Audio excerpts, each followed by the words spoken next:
আমি যখনই ফেসবুকে ঢুকি তখন আমার আইডিতে এরকম একটা নোটিফিকেশন শো করে। হয়তো আপনাদের ফোনেও শো করতেছে, আপনার আইডিতেও শো করতেছে। তো এটা কিসের জন্য শো করতেছে তার বিস্তারিত আলোচনা থাকছে আজকের এই ভিডিওতে। তো না টেনে ভিডিওটা শেষ পর্যন্ত দেখুন। ধন্যবাদ, ভালো থাকবেন বন্ধুরা। এই ধরনের নোটিফিকেশন যদি আপনার আইডিতে আসে তাহলে আপনার ভয় পাওয়ার কোনো কারণ নাই। ফেসবুক এটা আপডেটের কারণে এই নোটিফিকেশনগুলো দিয়েছে। আপনি যদি এখানে ক্লিক করে দেন তাহলে আপনি এখানে দেখতে পারবেন তারা কি কি আপডেট করতেছে। ওকে, আপনি চাইলে এগুলো আপনি পড়ে নিতে পারবেন, আর এগুলো পড়ার দরকার নাই। আর আমিও আপনাদেরকে এতগুলো পড়ে শোনাইতে পারবো না, আমি শুধু যে বিষয়গুলো দরকার ওটা আমি বলতেছি।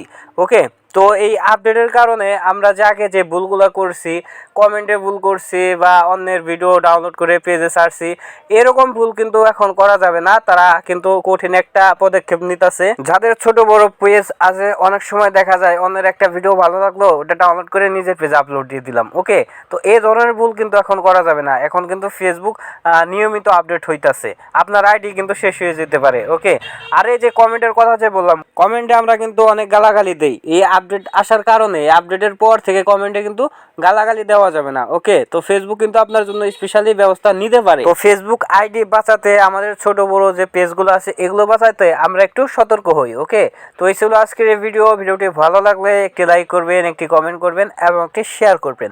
ধন্যবাদ বন্ধুরা, ভালো থাকবেন সবাই।